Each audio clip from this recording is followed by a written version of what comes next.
Bonjour à tous et bienvenue dans le second épisode de Évolution. Aujourd'hui, à notre grande surprise, on a deux invités, Johan et Julien.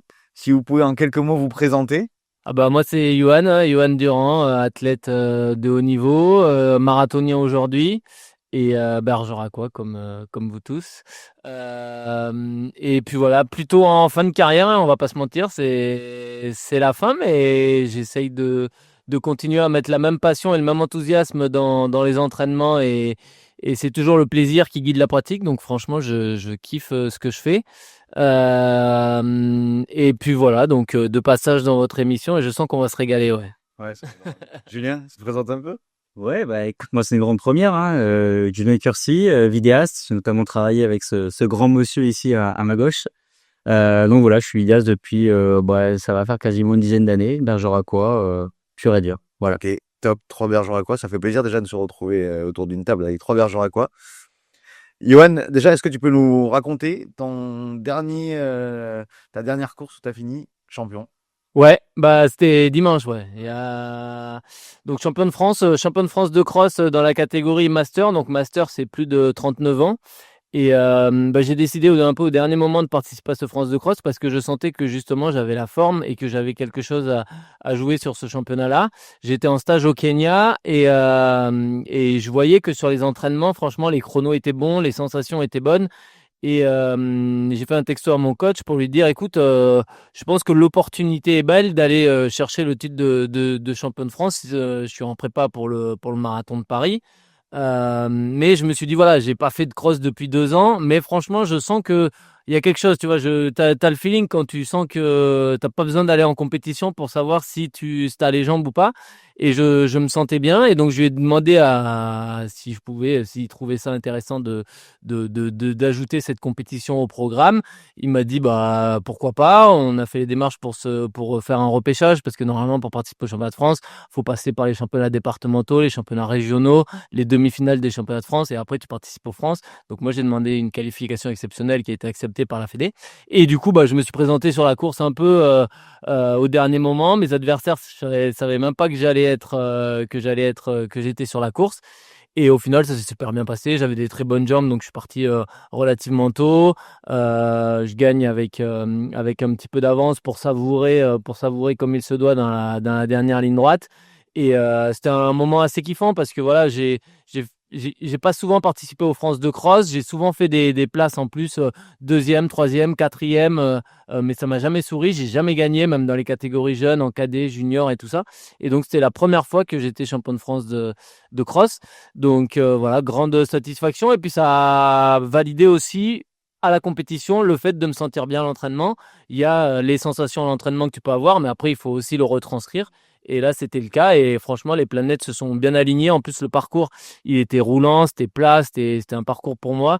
Donc, du coup, très, très content d'avoir gagné. Ouais. Et du coup, le coach, il est content d'avoir reçu le message. On y va, on va voir si. Ouais, il est content. Ouais, il est content d'avoir validé le choix parce que effectivement, la route, faut savoir, quand tu fais du semi ou du marathon, tu fais des entraînements très axés route, très axés tempo marathon, très axés rythme linéaire, rythme régulier, les choses comme ça, parce que c'est l'effort qui demande ça.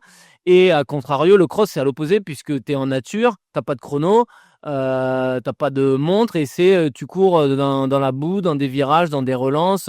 Donc c'est un effort qui est totalement à l'opposé de ce qu'on avait l'habitude de travailler jusqu'à présent. Donc il était peut-être un petit peu inquiet sur le fait que potentiellement on peut se blesser, ou en fait potentiellement c'est un secteur que t'as pas travaillé, donc tu peux ne pas être en forme. Et au final ça n'a pas été le cas, ouais. Et est-ce qu'en allant au Kenya, du coup, ça t'a pas dit le truc, j'en profite à fond d'être au Kenya pour arriver à ta course, parce que je suppose qu'au Kenya, les terrains sont pas comme Ouais, c'est ça. C'est au Kenya que je me suis posé la question quand j'ai vu que sur les terrains du Kenya, je sentais que j'étais bien, que dans chaque bosse, j'arrivais à tenir les mecs, que voilà, dans les relances, dans les virages, dans les parcours un peu escarpés, j'étais vraiment bien. c'est là où ça m'a fait prendre conscience que potentiellement sur le France de cross, j'avais finalement ma carte à jouer. Donc ouais, le Kenya m'a beaucoup aidé. Et puis effectivement, comme tu dis, je pense que ça m'a aussi aidé pour le championnat de France de cross pour justement travailler ce dénivelé.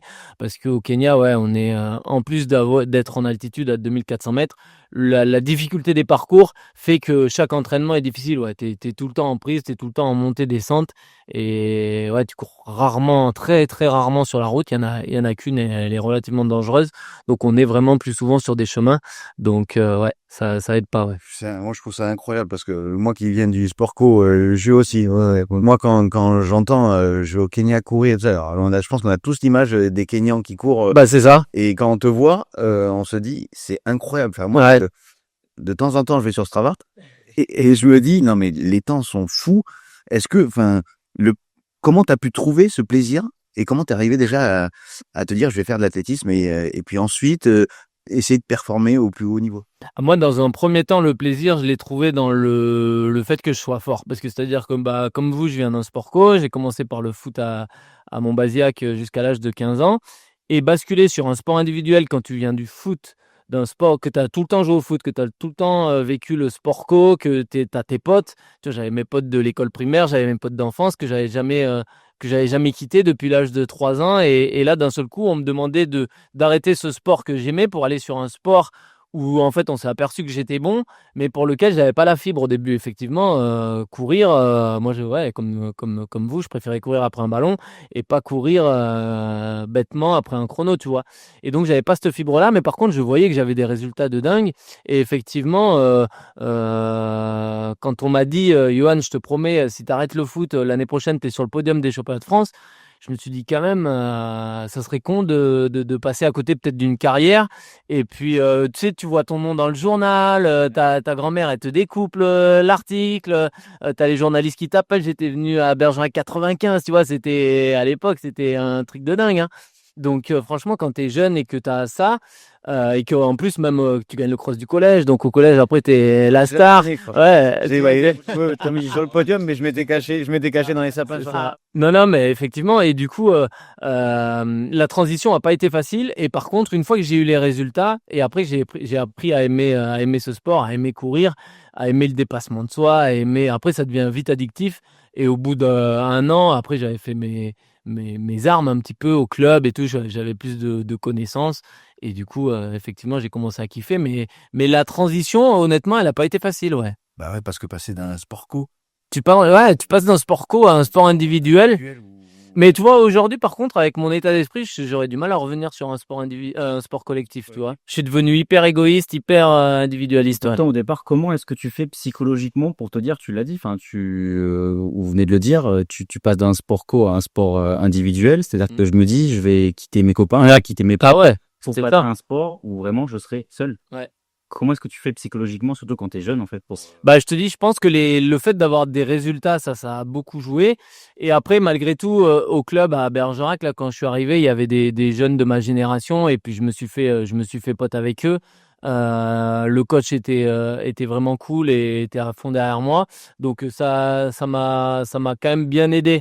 Mais la première année, je faisais les deux, hein. La première année, j'ai dit ok, je viens à l'athlé tester, mais par contre je continue le foot, donc je faisais les entraînements du foot et les matchs le mercredi et samedi, et je faisais athlé mardi, jeudi et les compètes le dimanche. Donc la première année, tu vois, j'avais pas tourné la page.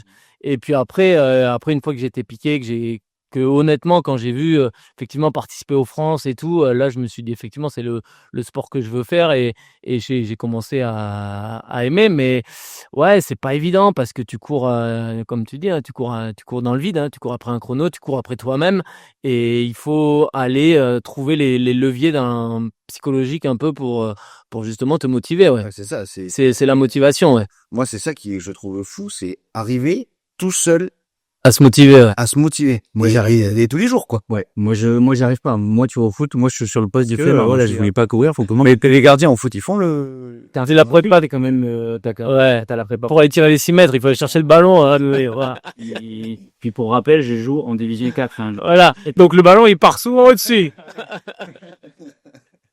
Non, mais c'est fou. Et de suite, t'as performé ou ouais. Donc en fait, toi, ça allait super vite. T'as enchaîné t'as enchaîné depuis quel âge c'est pareil, Et depuis l'âge de 15 ans, ce que je disais, j'ai terminé 4e au championnat de France à l'âge de 15 ans en cross. Après, j'avais terminé 2e au championnat de France sur piste, sur 3000 mètres. Donc, depuis l'âge de 15 ans, j'ai commencé à faire des podiums. Après, il n'y avait pas de sélection à cette époque-là en cadet, donc il a fallu attendre junior pour avoir ma première sélection en équipe de France. Donc là, à l'âge de 18 ans. Mais ouais, dès cet âge-là, j'ai commencé à être parmi les meilleurs de ma catégorie. J'en ai vu. Et après, ce qui est dingue, c'est que quand je me retourne, il y avait des mecs qui étaient vachement plus doués que moi. À des moments donnés, je me rappelle dans ma carrière, il y avait des ovnis. Et c'est des mecs qui ont jamais fait carrière, tu vois. Et moi, je cours encore. Je me demande pourquoi moi, tu vois, pourquoi est-ce que moi, je continue à courir à 39 ans et eux ont arrêté, ouais.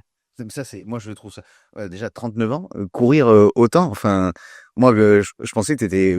Quand j'ai vu ton âge, je me suis dit, moi qui me demande si le rugby est bientôt terminé et que je te vois courir comme ça. Non, mais le rugby, après, c'est un sport différent. Nous, on n'a pas les impacts. Ouais, mais moi, c'est la préparation d'été. Ouais, celle-là, elle est lourde. Ouais, et de se dire, de voir quelqu'un qui aime autant courir, parce que quand je te regarde sur Strava, tout ça, je me dis, mais en fait, il s'arrête jamais, il fait des temps de fou, il a 39 ans, il va au Kenya, il va faire des semis, il va faire des marathons, enfin, je me dis, mais en fait, jusqu'à quel âge un mec peut autant performer?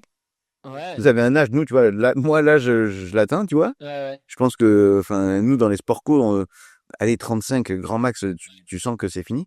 Mais vous, Bah, quel âge? tu peux basculer sur des disciplines un peu plus d'endurance, tu vois. C'est pour ça que je suis basculé sur marathon. Effectivement, tu as moins la niaque, tu as moins la vitesse, tu te blesses un peu plus facilement. Mais par contre, tu peux t'orienter sur des disciplines comme le marathon, justement, qui sont des disciplines d'expérience et où même à 40, 45 ans, tu as encore des mecs qui performent. Alors après, c'est le côté mental qui va jouer. Effectivement, il faut toujours essayer de trouver cette motivation. Et puis après, il y a un peu ton capital course à pied. C'est sûr que tu as des athlètes qui à 35 ans sont usés, sont rincés parce qu'ils se sont entraînés dur. Et moi, je pense que le fait d'avoir été quelques fois blessé, d'avoir perdu pas mal de temps, des fois sur des blessures qui m'ont tenu éloigné 2, 3 mois, 6 mois, des fois, des choses comme ça me permettait moi de me régénérer mentalement et du coup d'arriver frais.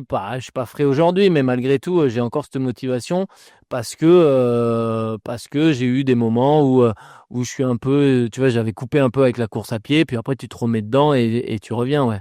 Parce que toi, ta plus grosse blessure, ça a été en 2018. Ouais, c'est ça. Ça a été elle la plus. Ouais. Ouais. Elle m'a tenu éloigné pendant presque 9 mois, un peu moins d'un an, mais ouais, opération du tendon d'Achille. J'avais perdu en plus pas mal de partenaires, de sponsors et tout. Donc là, ça a été compliqué parce que je me demandais si justement à 35 ans, enfin non, j'avais 33 ans à l'époque, si justement j'allais pouvoir revenir à mon meilleur niveau. Tu vois, c'était l'opération Botmer, il fallait le faire parce que je voyais bien que j'étais gêné par cette pathologie-là, par cette douleur-là au tendon d'Achille. Mais est-ce que j'étais capable de revenir? Ça a été une grosse interrogation pendant plusieurs mois, pendant 6 mois de doute. Et puis au final, je suis revenu plus fort qu'avant. Et je fais ma meilleure saison en 2021, juste après le Covid. 2020, j'étais déjà revenu fort, mais il y a eu le Covid, donc les compétitions s'étaient arrêtées. Mais 2021, l'année suivante, j'étais revenu super fort, ouais.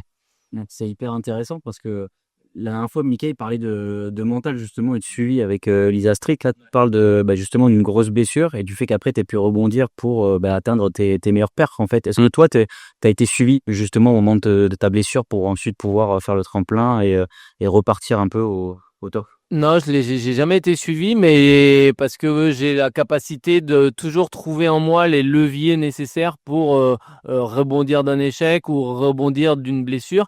Mais je pense que je m'étais posé la question, hein. Je m'étais dit si jamais je reviens pas, tu vois, si jamais je suis dans le doute, si jamais j'arrive pas à retrouver mes sensations, à retrouver mon niveau et peut-être que effectivement j'aurais besoin de consulter un préparateur mental. C'est quelque chose qui aujourd'hui n'est plus du tout tabou dans le sport de haut niveau. C'est même vivement conseillé, hein. Honnêtement, ça fait partie de ton staff. Moi, j'ai la chance de pas en avoir besoin parce que je sais pas, j'ai l'impression que j'arrive, tu vois, j'arrive à me poser et à être capable de déterminer ce qui va pas, vers quoi je dois tendre pour m'améliorer, qu'est-ce que je dois faire, qu'est-ce que je dois plus faire. J'arrive à avoir cette autocritique Et sur la blessure, j'ai réussi à justement à accepter la blessure. En fait, quand je me suis fait opérer, je me suis dit bon ben voilà, au moins tu l'acceptes, tu te fais opérer, tu prends le temps, la rééducation, tu prends le temps, tu prends plus le temps que je prenais plus le temps que ce que me donnait le médecin. C'est-à-dire que si le médecin disait dans 2 mois tu peux remarcher ou recourir, bah je remarchais à 2 mois et demi. J'ai toujours pris le temps parce que je me suis dit quitte à perdre du temps, je préfère plus jamais avoir mal, perdre un peu de temps, faire une croix pendant 6 mois, mais au moins après quand tu reviens, t'es un warrior et t'as plus mal, tu vois. Parce que voilà, combien d'athlètes veulent revenir trop vite. Ça, c'est la problématique numéro 1, c'est que tu veux revenir et tu grilles un peu les étapes et au final, tu perds du temps, ouais. Mais vous, encore plus, tu vois, mentalement, je trouve que c'est là où vous êtes beaucoup plus fort, je trouve, que nous dans le sport co. C'est que mentalement, vous avez déjà une soliditude de base pour se faire mal, pour Ouais. tout ça. Et vous, à votre niveau, c'est dans votre staff un prépa mental ou pas du tout? Non, si, ça se fait beaucoup, hein. Dans le haut niveau aujourd'hui, beaucoup d'athlètes sont accompagnés.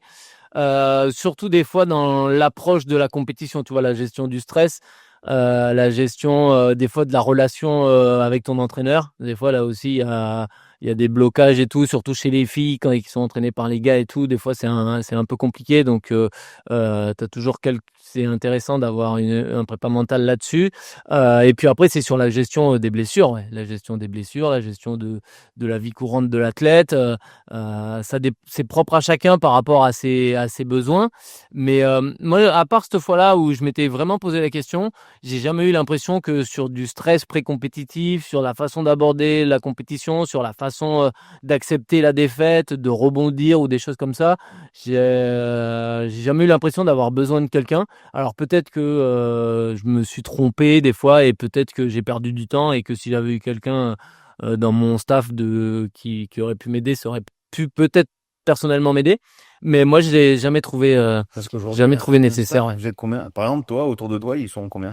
Bah moi t'as un entraîneur, après il te faut le médecin du sport qui va bien pour pouvoir passer les imageries en cas de blessure et pour te suivre assez rapidement. Donc moi je suis suivi à Bordeaux à Mérignac, tu vois, dès que je sais pas tu te claques, le lendemain tu t'appelles et tu passes un IRM rapidement. Ça c'est super important et c'est vraiment une chance qu'on a par rapport à ça.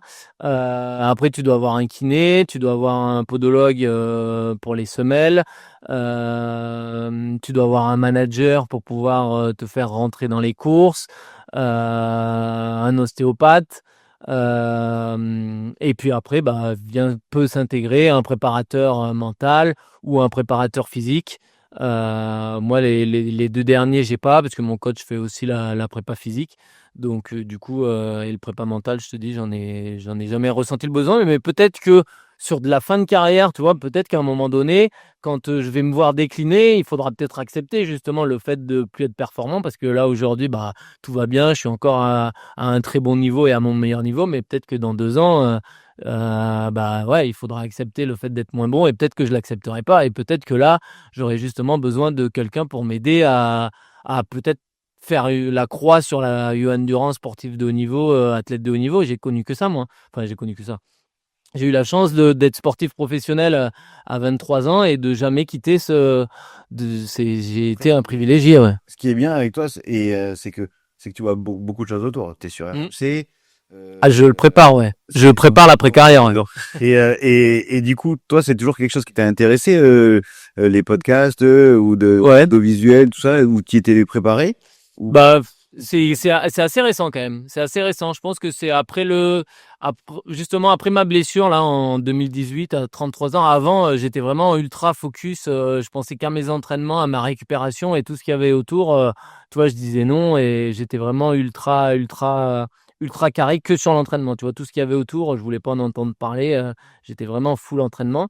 Et aujourd'hui, j'ai senti, ouais, je sais pas si c'est l'âge, et si c'est le fait de préparer l'après-carrière ou le fait de prendre aussi du recul par rapport à ta pratique et d'être moins tête baissée et de se dire j'ai besoin d'un échappatoire, tu vois. L'entraînement, c'est très bien, la course à pied, c'est très bien, mais le fait de voir autre chose, d'avoir une vie sociale, et des fois, quand tu es blessé, c'est super important d'avoir une vie sociale et de pouvoir avoir une vie autre que le fait de ronger son frein et de se dire putain, je suis blessé, je peux pas courir, j'ai mal.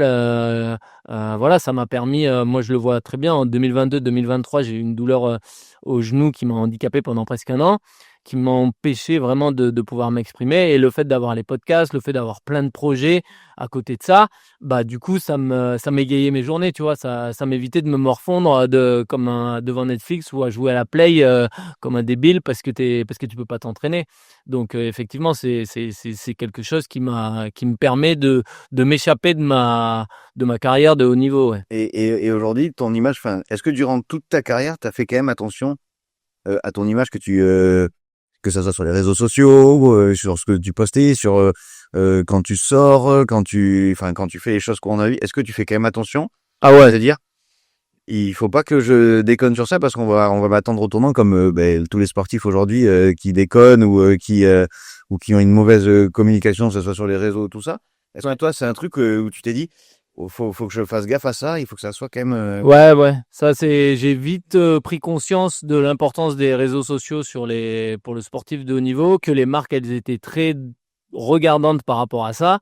Alors nous, voilà, c'est l'athlé, donc on est quand même moins médiatisé que le foot ou le rugby. Donc, mais malgré tout, t'as quand même une image à avoir. Et effectivement, j'ai pris conscience de l'importance d'avoir des réseaux sociaux plutôt sympas, attrayants, et surtout d'être une bonne personne. Tu vois, ça c'est le naturel de la personne, mais moi, j'ai toujours essayé de répondre aux gens à chaque fois qu'ils me sollicitaient.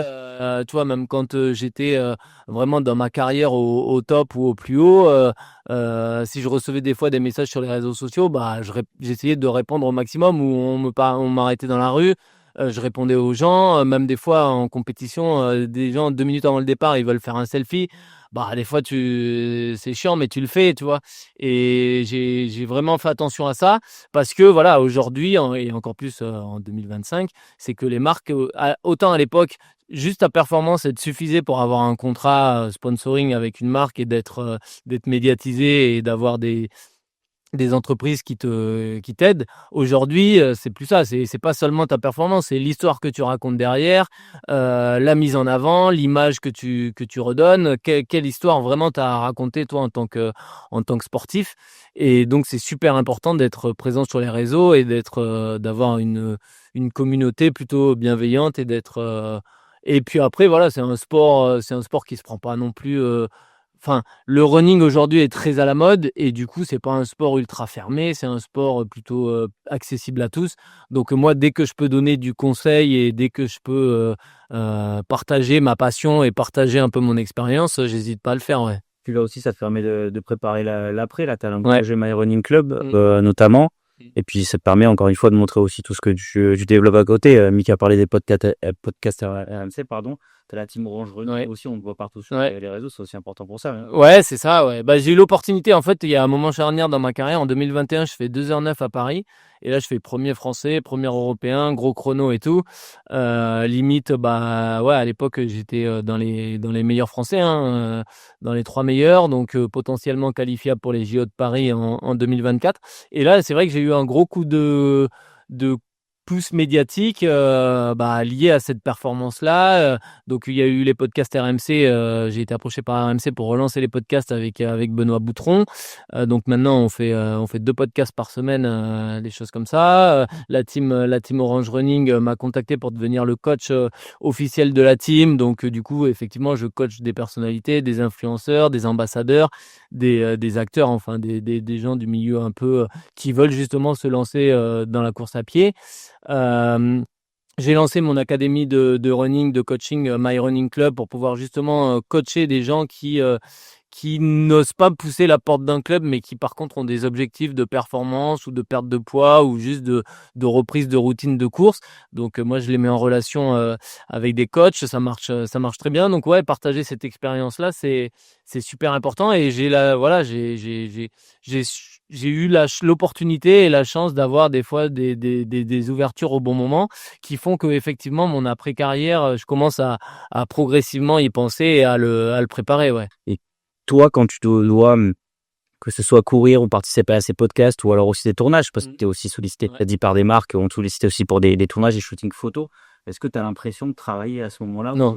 Non. Mais quand je vois des sportifs de haut niveau se plaindre de leur vie, j'ai envie de les dire, mais les gars, va prendre le RER à 6h du mat à Roissy ou n'importe où là, et va voir les gens qui vont travailler, va voir la gueule des Parisiens dans le RER à 7h du mat. Là, tu as des mecs qui vont bosser et qui ont de quoi râler. Mais c'est dingue. Les mecs, en fait, c'est ceux qui râlent, c'est ceux ils ont été coucounés à l'âge de 15 ans en centre de formation ou en pôle. On leur a fait la machine à laver, on leur a tout fait. Et du coup, ils savent pas Je suis dans ce cas-là. voilà la vraie vie. Et du coup, je te jure, il y a des mecs ils se plaignent d'être sportifs de niveau, alors que le matin, la seule chose à laquelle on a à penser, c'est à faire notre sport et faire notre passion. Après, si t'es pas passionné, effectivement, du coup, tu prends pas de plaisir, et dans ce cas-là, c'est pas dommage, t'es doué pour un truc que t'aimes pas, arrête et va faire quelque chose qui te plaît. Mais non, un sportif de haut niveau, on n'a pas le droit de se plaindre. On n'a pas le droit de se plaindre. Le matin, je me lève, je mets mes baskets et je vais courir. Qui a la chance et l'opportunité de faire ça? Après, je choisis les lieux. En plus, j'ai l'opportunité de choisir les lieux où je cours. Alors, attention, hein, c'est un sport dur, c'est un sport ingrat. Tu gagnes pas non plus des 100 et des 1000. On roule pas sur l'or. L'entraînement, c'est dur. Il faut y aller même quand il pleut ou qu'il fait froid.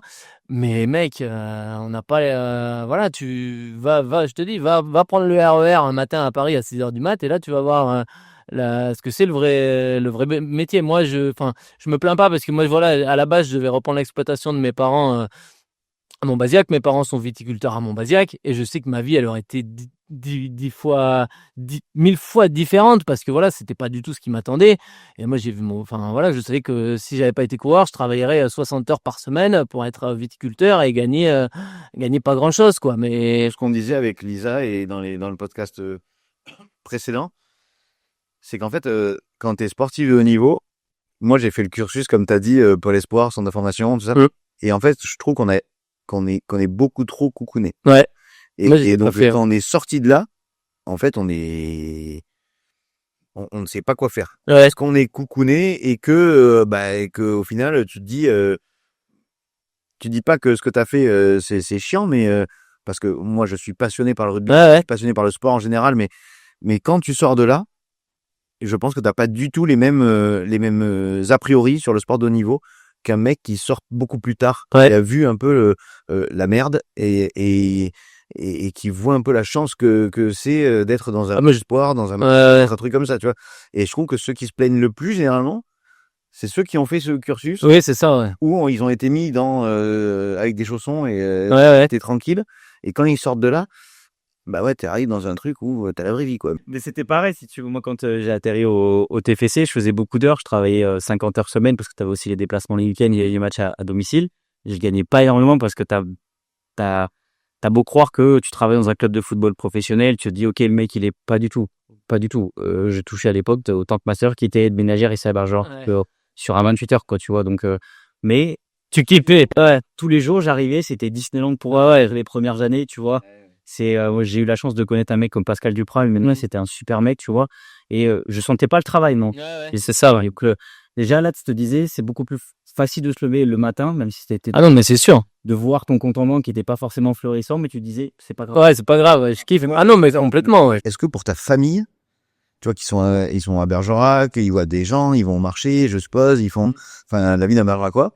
Est-ce que pour eux, c'est dur aussi, ou pas du tout? Parce que quand Yohan, il réussit pas, ou quand il réussit, est-ce que il y a les gens qui viennent les voir, ou... Non, c'est quand même assez bienveillant. C'est quand même un sport plutôt cool. Donc, quand je réussis pas, ils sont déçus, et soit ils le disent pas trop, soit ils en parlent pas trop. Mais par contre, quand tu réussis, effectivement, je sais que mes parents, ils reçoivent, t'as leurs amis qui envoient la photo de Yohan dans le journal, qui leur dit alors combien il a fait, qui veulent être au courant. Donc non, oui, ils sont hyper contents, ouais. Et c'est vrai qu'après c'est vrai que Bergerac ou même Montbazillac, c'est quand même des petites villes, et c'est vrai que tu connais vite les gens, ouais. Toi, quand tu redescends ici, donc c'est pas souvent, je suppose, tu redescends quoi dans le mois? Tu redescends. Je dois passer, je dirais 4 mois par an. Je dois passer, ouais, 4 mois par an dans l'année à Bergerac, ouais. Je pense un tiers de l'année. Quand tu redescends, tu sens le regard des gens. Enfin, tu vois les gens qui sont bienveillants envers toi, qui sont contents, que la ville est fière de toi un peu quand même. Ouais, quand même, ouais. Après, bah, surtout au club, parce que quand je vais courir au club, au Bergerac Athletic Club, sur les horaires du stade, comme j'y vais pas souvent, effectivement, quand j'y vais, ils veulent savoir comment ça va, qu'est-ce que tu prépares, t'en es où et tout ça. Après, pareil, des fois, quand je croise l'école d'athlétisme, les jeunes, ils veulent faire des photos, des autographes et tout. Donc, on met ça en place, on essaye de faire une ou deux animations dans l'année. Et puis après, ouais, à Bergerac, ouais, des fois, c'est vrai que souvent, c'est un peu on rigole avec mes potes, mais c'est un peu le magnétophone. C'est-à-dire que des fois, si tu viens un 21 juin ou un 14 juillet en ville, effectivement, je peux raconter la même chose pendant toute la soirée, hein. Alors, comment ça va? Et puis là, tu racontes la même chose. Et puis après, bah, un autre gars vient te voir. Alors, comment ça va? Tu racontes la même chose. Tu fais un peu le magnétophone, ouais. Ça doit être, des fois, quand même, ça doit être usant. Enfin, moi, je sais que. Ouais, quand même. Ça doit être usant. Hein, tu vois. J'imagine les mecs comme Ndadé, tout ça, les mecs qui venaient. Ah, bah, tu peux pas sortir à sortir, non? Lui, il a la chance, tu vois, encore de pouvoir dire Bergerac. Ah non, bah oui, moi je suis tranquille. Tu pourrais te dire, même là, tu vois, après, Bill, tu te dis, bon, peut-être qu'il pourrait pas marcher tranquille ou quoi que ce soit, ça va, tu dis relativement. Oui. Tu vois, les mecs qui sont vraiment, mecs qui me à la boulangerie. Ouais. International, tu vois. Ah ouais, Oui. c'est compliqué hors de vie normale. Non, tu peux rien faire. Alors oui, t'as plein d'argent. Hein. Ouais. Mais tu veux aller en boîte, tu dois. Mais... Tu vas aller machin. Ouais. Tu veux sortir. Moi, c'est avant les compètes. Quand tu es sur le lieu de la compète, avant la compète, bah du coup là, autant à Bergerac, des fois il y a des gens, ils te connaissent pas, tu vois. Honnêtement, on connaît pas. Il y a plein de Bergeracois qui savent pas qui je suis. Mais par contre, quand tu es sur la compétition, t'as que des athlètes, donc forcément les gens connaissent, tu vois. Par exemple, la veille du marathon de Paris ou la veille du France de cross. On avait la veille, par exemple, la veille du France de cross la semaine dernière, la samedi, on avait que 2 heures pour repérer le parcours. Et le problème, c'est que donc tous les clubs sont venus, les 6000 coureurs sont venus sur ces 2 heures-là. Bah du coup, t'as tout le monde qui veut te voir ou te dit comment ça va, blablabla. Sauf que toi, t'es en mode repérage de parcours, t'es veille de course, tu vois. Donc tu mets tes écouteurs et puis tu traces et tu fais semblant de pas trop voir, tu vois. Alors ça fait un peu le mec arrogant ou qui se la raconte, mais le problème c'est que t'es en veille de course, que t'es en truc et que si tu commences à parler à un, bah tu fais pas ton échauffement. Enfin les gens ils t'arrêtent pendant ton échauffement juste pour te serrer la main ou te demander un truc ou une photo ou comment ça va, tu vois. Mais toi enfin, est-ce que tu irais arrêter Mbappé et là, son entraînement, non? Mais c'est même à une échelle plus basse. Moi, je le vois à l'USB parfois quand les joueurs s'entraînent. Si tu veux, t'as des relativement proches du terrain et t'as souvent la famille qui vient interpeller. Oui, c'est ça, ouais. En pleine échauffement. Oui, c'est ça, ouais. En pleine concentration, échauffement. Truc, et t'as les familles qui interpellent, tout ça, machin. Ouais. C'est pas possible. Ça, c'est dur, ouais. Ça, c'est la partie la plus compliquée où tu veux pas décevoir, donc t'y vas. Mais le problème, c'est qu'à un moment donné, il faut aussi que tu sois dans ta course. Il faut aussi te mettre dans ta bulle. Normalement, t'es dans ta bulle. Et effectivement, c'est pas facile, ouais. Et on parlait de sport individuel, du fait que tu étais relativement seul dans ton sport. Tu nous as quand même cité une petite équipe tout à l'heure entre les personnes qui font tes radios, etc. Mais une personne dont on n'a pas encore parlé. Christophe, c'est quand même quelqu'un qui fait partie aussi intégrante de ta vie. Ah oui. Bah, on a commencé à travailler en 2021, l'année où j'ai commencé à reperformer. Et ouais, c'est quelqu'un avec qui, bah, du coup, on est très proches. Il m'accompagne quand je suis sur Bergerac par 0, 10 degrés, 15 degrés, 40 degrés, moins 10. Il est sur le terrain, qu'il pleuve, qu'il vente, il est là avec son vélo. Donc, c'est un vrai passionné comme on en fait, comme seul le sport peut faire des mecs comme ça, des mordus de sport. Donc il est là tout le temps et c'est lui qui tient le club à bout de bras. Donc effectivement c'est une super personne et en plus on collabore bien parce que voilà on travaille un peu en binôme depuis qu'on travaille ensemble, c'est-à-dire qu'on échange beaucoup sur mon ressenti, sur ce que j'ai besoin et lui il me laisse quand même la liberté, pas de choisir mes entraînements mais tu sais, à 35 ans, tu te connais parfaitement, tu vois, tu sais ce que tu n'as plus besoin, tu sais ce que tu as besoin, et tu sais le matin quand tu te lèves, si c'est une vraie douleur ou si c'est la flemme, tu vois, donc il me fait 100% confiance sur ça, et du coup, ouais, on a une chouette relation, et ça marche bien, ouais. Est-ce que c'est pas lui ton prépa mental?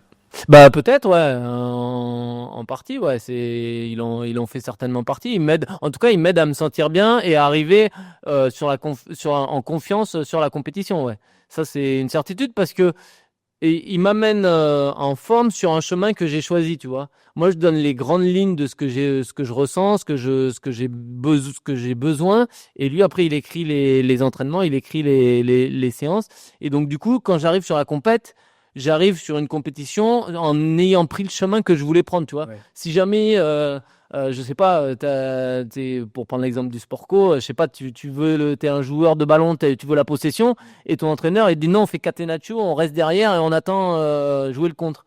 Voilà, le jour du match, tu vas pas savoir réciter ta leçon, tu vois.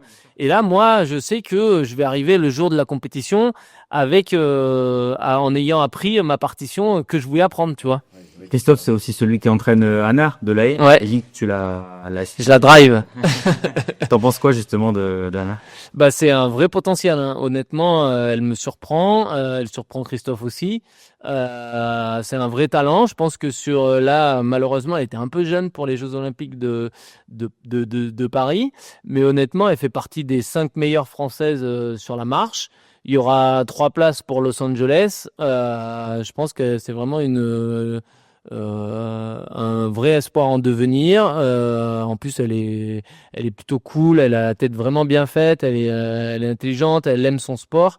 Et donc, je pense que honnêtement, ça peut être une vraie fille en puissance dans l'avenir. Ouais. Est-ce que toi, tu penses que, enfin, alors même je pense qu'on a un peu la réponse, mais est-ce que pour ces petits jeunes là,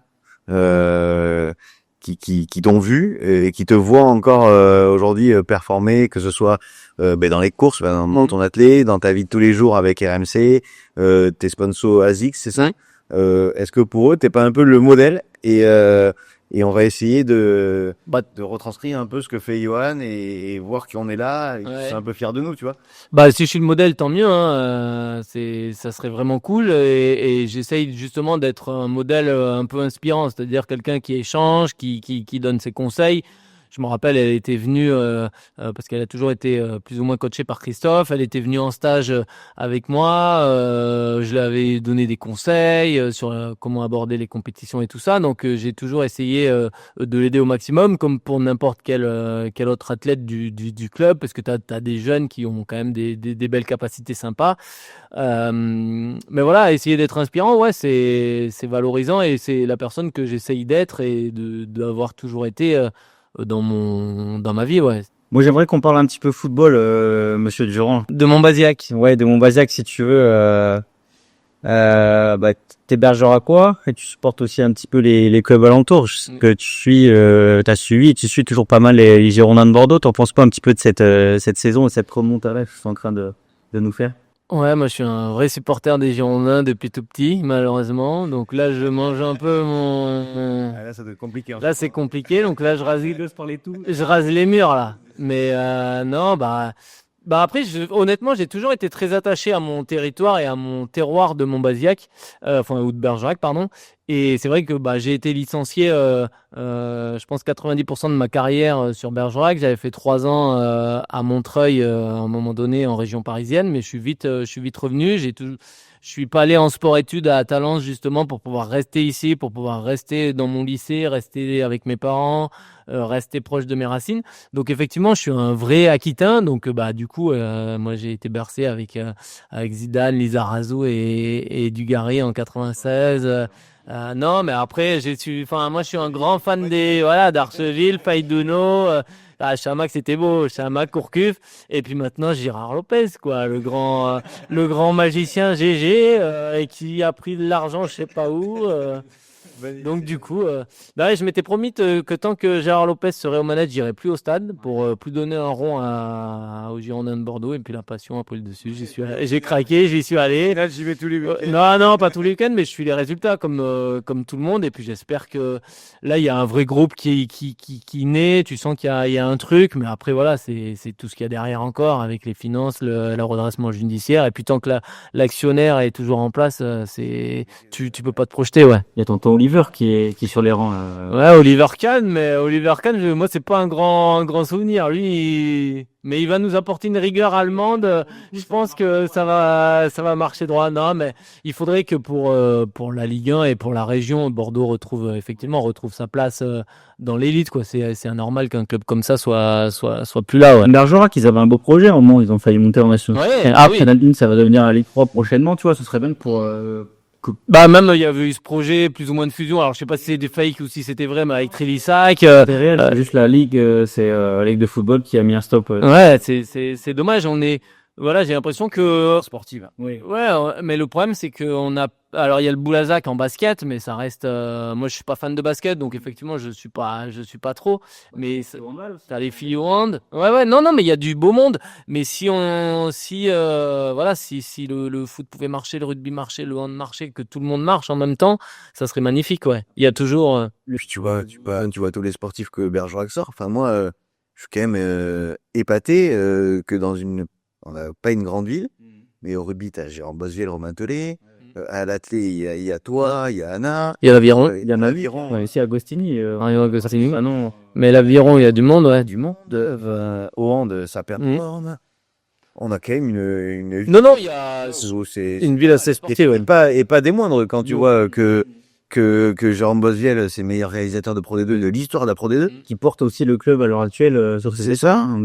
Johan, qui toi, c'était la référence athlétisme aujourd'hui et pas qu'à Bergerac, même en France et tout ça. En France, je pense que si on te demande un marathonien, généralement, c'est ton nom qui doit sortir le plus, non?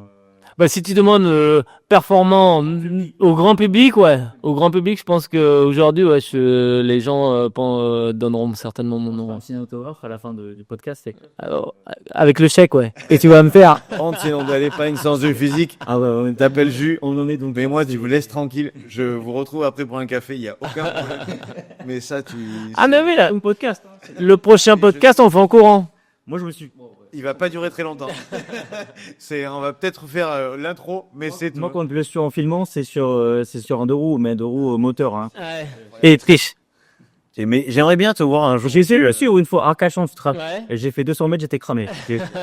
Pas de tournage. Tu cours à quoi? Le marathon, je le cours quasiment à 19,5 km/h, un peu moins de 20. Après, le semi-marathon, je le cours à 20,5, donc 21 km. Le 10 km, je le cours à 21. Et puis voilà, 21 km/h. Tu as commencé très jeune, tu l'as dit. T'as commencé à quel âge à peu près? 15 ans, ouais. Entre tes 15 et tes 40 ans, tu penses que sur une grosse fourchette, t'as couru combien de kilomètres?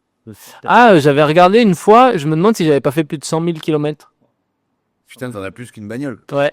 C'est 100 000 kilomètres une fois comme trajet, ça va. C'est 2 tours de la Terre. 2 tours de la tienne. Même un peu plus. 2 fois le tour de la Terre en courant, ouais, même un peu plus.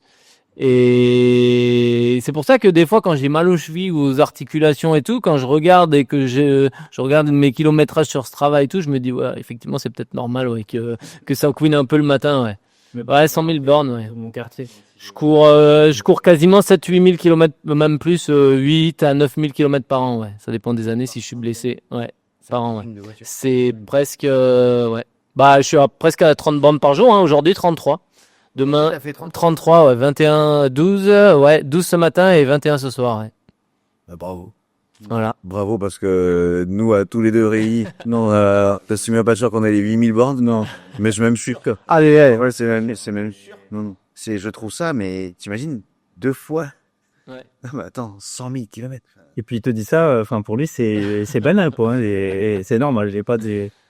S'il y avait une chose qu'on pourrait te souhaiter pour l'année qui arrive. Pour l'année qui arrive, de garder la forme, Ouais. d'être en forme et de garder le plaisir, là, et que l'année se passe bien, ouais. Eh ben, écoute, en tout cas, c'est tout ce qu'on te souhaite. Julien, merci d'avoir participé à ce podcast. Merci pour l'invitation. Ça nous a dès le premier, un vrai plaisir. Ça fait vraiment plaisir de parler avec tous les deux. 2 visions différentes. Et puis, encore merci, Johan, d'avoir pris un peu de ton temps Avec plaisir. pour nous rejoindre. Si vous voulez suivre l'intégralité du podcast, n'hésitez pas à le suivre sur les réseaux sociaux et sur YouTube. À bientôt. Tournage. Parfait.